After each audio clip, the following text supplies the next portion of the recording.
ನೋಡಿ, ಅದು ನಿನ್ನೆ ಅದು ಇಂಗ್ಲಿಷ್ ಮಾಧ್ಯಮದವ್ರಿಗೆ ಮಾತಾಡಬೇಕಾದ್ರೆ ಬಹಳ ಸ್ಪಷ್ಟವಾಗಿ ಸಿದ್ದರಾಮಯ್ಯ ಸಾಹೇಬರು ಏನು ಹೇಳಿರೋದು ಅಂದ್ರೆ, ಎಲ್ಲಾರ್ದು ಅಭಿಪ್ರಾಯ ಏನು ತಗೊಂಡಿಲ್ಲ.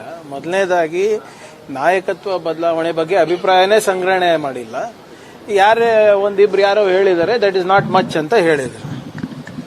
ಅದ್ರ ನಾಯಕತ್ವ ಬದಲಾವಣೆಯ ಅಭಿಪ್ರಾಯನೇ ತಗೊಂಡಿಲ್ಲ ಅಂದಾಗ ಸಂಖ್ಯೆ ಬಲದ ಬಗ್ಗೆ ಚರ್ಚೆ ಎಲ್ಲಿ ಬರುತ್ತೆ?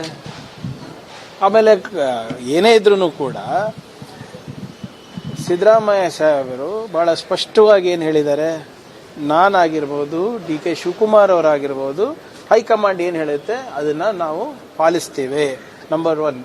ನಂಬರ್ 2, ಡಿ ಕೆ ಸಾಹೇಬ್ರು ಏನು ಹೇಳಿರೋದು ಮೊನ್ನೆ, ಮುಖ್ಯಮಂತ್ರಿಗಳ ಕುರ್ಚಿ ಖಾಲಿ ಇಲ್ಲ. ಇನ್ಯಾರು ಹೇಳಬೇಕು? CM ಹೇಳಾಯ್ತು, DCM ಹೇಳಾಯ್ತು, ರಣದೀಪ್ ಸುರ್ಜೇವಾಲಾ ಅವ್ರು ಹೇಳಾಯ್ತು, ಖರ್ಗೆ ಸಾಹೇಬ್ರು ಹೇಳಾಯ್ತು.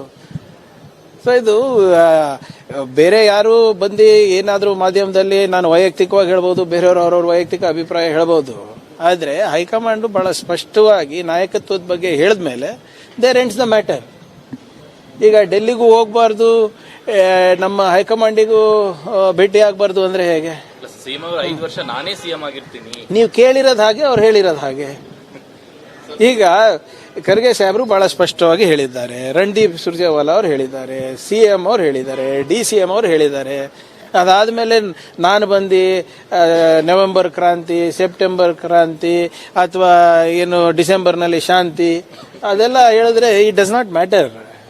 ಏನಿದೆ ಡಿಸಿಷನ್ ಶುರು ಮಾಡಿದ್ದೆ ಅದೇ ಹೇಳ್ತಾ ಇರೋದು ಸರ್. ನಾನು ಬಂದು ಏನಾದರೂ ಹೇಳಿದ್ರೆ ಅದಕ್ಕೆ ಬೆಲೆ ಬರಬೇಕು ಅಂದ್ರೆ ಎಲ್ಲಿ ಹೇಳಬೇಕು ಅಲ್ಲಿ ಹೇಳಬೇಕು, ಯಾರಿಗೆ ಹೇಳಬೇಕು. ನಾನು ಇಲ್ಲಿ ಬಂದು ನಿಮ್ಮ ಮುಂದೆ ಬಂದು ನಾವು ಪಕ್ಷದ ವಿಚಾರಗಳನ್ನು ನಾವು ಮಾತಾಡಿದ್ರೆ ತೀರ್ಮಾನಗಳು ಆಗಕ್ಕಾಗಲ್ಲ ಅಲ್ಲ. ನೋಡಿ, ಇಲ್ಲ ನೋಡಿ, ಒಂದಿಬ್ರೆ ಇಲ್ಲ ಹೇಳ್ತಿ, ಪದೇ ಪದೇ ನೀವು ಕೇಳೋದ್ ನಿಲ್ಲಿಸಿ ಅದು ಹೋಗ್ಬಿಡ್ತದೆ. ನೀವು ಕೇಳೋದ್ ನಿಲ್ಸ್ಬಿಡಿ. ಮಾಧ್ಯಮ ಸ್ನೇಹಿತರಿಗೆ ನಾನು ಹೇಳ್ತೇವೆ, ಒಂದ್ 2 ದಿನ ನೀವು 2 ದಿನ ಆರಾಮಾಗಿ ಎಲ್ಲಾನು ಹೋಗಿ ಪ್ರವಾಸಕ್ಕೆ ಹೋಗಿ ಬಂದ್ಬಿಡಿ. ಆರಾಮಾಗಿ ನೀವು ನಾಳೆಯಿಂದಾನೇ ಶಾಂತಿ ಆಗುತ್ತೆ. ಹಾಗಲ್ಲ ಅಂದ್ರೆ ನೋಡಿ, ಈಗ ನಿನ್ನೆ ನಮ್ಮ ರಂಗನಾಥ್ ಅವ್ರು ಮಾತಾಡಿದ್ರು, ಡಾಕ್ಟರ್ ರಂಗನಾಥ್ ಅವ್ರು ಏನ್ ಹೇಳಿದಾರೆ, ಬಹಳ ಸ್ಪಷ್ಟವಾಗಿ ಹೇಳಿದ್ದಾರೆ, 40 ವರ್ಷ ಪಕ್ಷಕ್ಕೆ ದುಡಿದಿರೋ ಇವತ್ತಿಲ್ಲ ನಾಳೆ ಆಗ್ತಾರೆ ಅಂತ. ಆದ್ರೆ ಯಾವಾಗ ಅವಕಾಶ ಇರ್ತದೆ ನಾವೆಲ್ಲ ಅವ್ರಿಗೆ ಮಾಡಬೇಕು ಅಂತ ನನ್ನ ವೈಯಕ್ತಿಕ ಅಭಿಪ್ರಾಯ ಅಂತ ಇದೆ.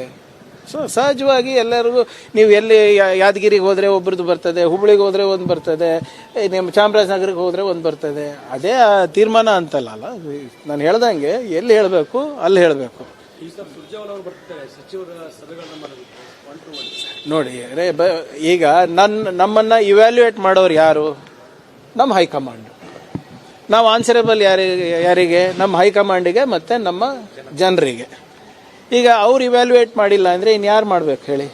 ನಾನು ಎಷ್ಟು ಪ್ರವಾಸಕ್ಕೆ ಹೋಗಿದ್ದೀನಿ, ಇನ್ನು ಮ್ಯಾನಿಫೆಸ್ಟೋನಲ್ಲಿ ಇರುವಂಥ ಎಲ್ಲ ಘೋಷಣೆಗಳನ್ನು ನಾನು ಅನುಷ್ಠಾನಕ್ಕೆ ತಂದಿದ್ದೀನ ಇಲ್ಲ, ಹೊಸ ನೀತಿಗಳು ಪರಿಣಾಮಕಾರಿಯಾಗಿ ಅನುಷ್ಠಾನ ಆಗ್ತಾ ಇದೆಯಾ ಇಲ್ಲ, ಗ್ಯಾರಂಟಿಗಳ ಅನುಷ್ಠಾನ ಆಗ್ತಾ ಇದೆಯಾ ಇಲ್ಲ, ಅವರೇ ತಾನೇ ರಿಪೋರ್ಟ್ ತಗೋಬೇಕು. ಇದ್ರೆ ನಾವು ಹೋಗಿನ BL ಸಂತೋಷ್ ಅವರಿಗೆ ಕೊಡಬೇಕಾಗ್ತದೆ ರಿಪೋರ್ಟ್ ಕಾರ್ಡು. ಕೇಶವ್ ಕೃಪಾಗಿ ರಿಪೋರ್ಟ್ ಮಾಡಬಾರ್ದ ನಾವು? ಇಲ್ಲ, ನಮ್ಮ ಹೈಕಮಾಂಡಿಗೆ ನಾವು ರಿಪೋರ್ಟ್ ಮಾಡ್ತೀವಿ, ಅವ್ರ ಹೈಕಮಾಂಡಿಗೆ ಅವ್ರು ರಿಪೋರ್ಟ್ ಮಾಡ್ತಾರೆ. ರಿಪೋರ್ಟ್ ಈಗ ಸರ್ ನೀವೇ ವರ್ಷಕ್ಕೆ ಒಂದ್ಸರಿ ಎಲ್ಲ ಸಚಿವರದು ರಿಪೋರ್ಟ್ ಕಾರ್ಡ್ ನೀವೇ ಬಿಡುಗಡೆ ಮಾಡ್ತೀರಾ, ಕಾರ್ಯವೈಖರಿಗಳನ್ನ. ಹಂಗಂತ ಅದು ಸರಿಯಲ್ಲ ಅನ್ನೋಕ್ಕಾಗ್ತದ?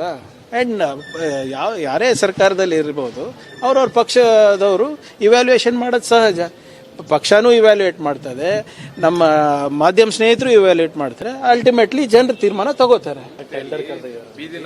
ಬಿರಿಯಾನಿ ಕೊಡ್ತಾರಂತೆ ನನಗೆ ಗೊತ್ತಿಲ್ಲ,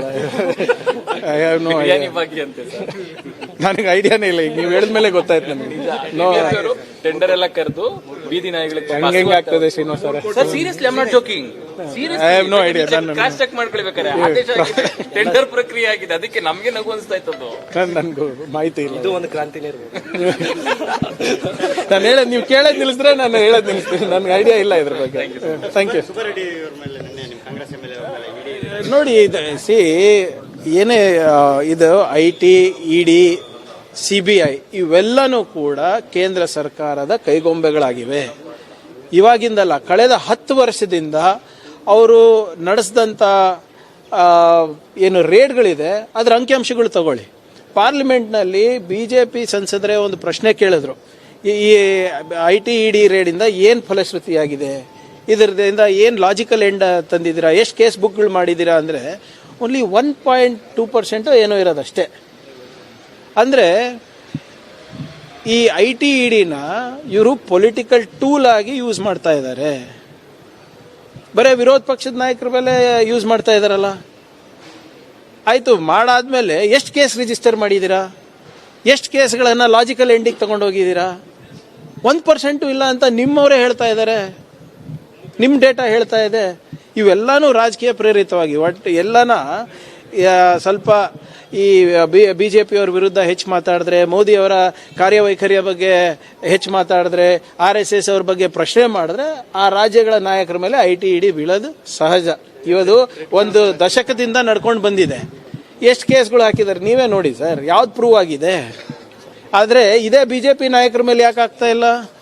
ಓಪನ್ ಆಗಿ ಇಲ್ಲಿನ ಹಿರಿಯ BJP ನಾಯಕರು ಹೇಳ್ತಾರೆ ಮಾಧ್ಯಮದಲ್ಲಿ, ಒಬ್ಬ ರಾಜ್ಯಾಧ್ಯಕ್ಷರು ದುಬೈನಲ್ಲಿ ದುಡ್ಡಿಟ್ಟಿದ್ದಾರೆ, ಮೊರೇಷಿಯಸ್ನಲ್ಲಿ ದುಡ್ಡಿಟ್ಟಿದ್ದಾರೆ ಅಂತ ಓಪನ್ ಆಗಿ ಹೇಳಿದ್ರು ಕೂಡ ಅದ್ರ ಬಗ್ಗೆ ತನಿಖೆ ಇಲ್ಲ, ರೇಡ್ ಇಲ್ಲ. ನಾವು ಮಾಡೋಕ್ಕಾಗ್ತದ? ಎಲ್ಲಿ ಮೂಡಾನಲ್ಲಿ there is no proceeds of crime, ಅಲ್ಲಿ ಫಾರೆಕ್ಸ್ ಎಲ್ಲೂ ಇಲ್ಲ, ಮನಿ ಲಾಂಡ್ರಿಂಗ್ ಇಲ್ಲ, ಅದಕ್ಕೆ IT ED ತರ್ತಾರೆ. ಆದರೆ ಎಲ್ಲಿ ಓಪನ್ ಆಗಿ ಒಬ್ಬ BJP ಹಿರಿಯ ನಾಯಕರು, ಇಲ್ಲ ನಮ್ಮ ರಾಜ್ಯಾಧ್ಯಕ್ಷರ ಇರ್ಬೋದು, ಬೇರೆ ನಮ್ಮ ವರಿಷ್ಠರವರು ದುಬೈನಲ್ಲಿ ದುಡ್ಡಿಟ್ಟಿದ್ದಾರೆ, ಮೊರೇಷಿಯಸ್ನಲ್ಲಿ ದುಡ್ಡಿದ್ದಾರೆ, ಕರ್ದನ ಕೇಳಬೇಕಲ್ಲ, ಎಲ್ಲಿಂದ ಸಿಕ್ತಪ್ಪ ನಿಮ್ಗೆ ಮಾಹಿತಿ ಅಂತ. ಅದೇನೂ ಇಲ್ಲ, ಬರೇ ವಿರೋಧ ಪಕ್ಷದ ನಾಯಕರ ಮೇಲೆ ಇವರು अट्टहास अष्टे। आज की खबरों का विशेष प्रस्तुतिकरण कलबुर्गी के Avadhish Pushkar multi speciality hospital की तरफ से। सेहत की दुनिया में एक विश्वास का नाम पुष्कर मल्टी स्पेशलिटी हॉस्पिटल, जहां मिलें आपको एडवांस टेक्नोलॉजी, एक्सपर्ट डॉक्टर्स और सेवा में समर्पित स्टाफ का विशेष संगम। हर पेशेंट के लिए पर्सनल केयर, हर परिवार के लिए भरोसा। आपकी सेहत हमारी जिम्मेदारी है। विजिट करें, रिंग रोड, राम मंदिर सर्कल के पास, कलबुर्गी,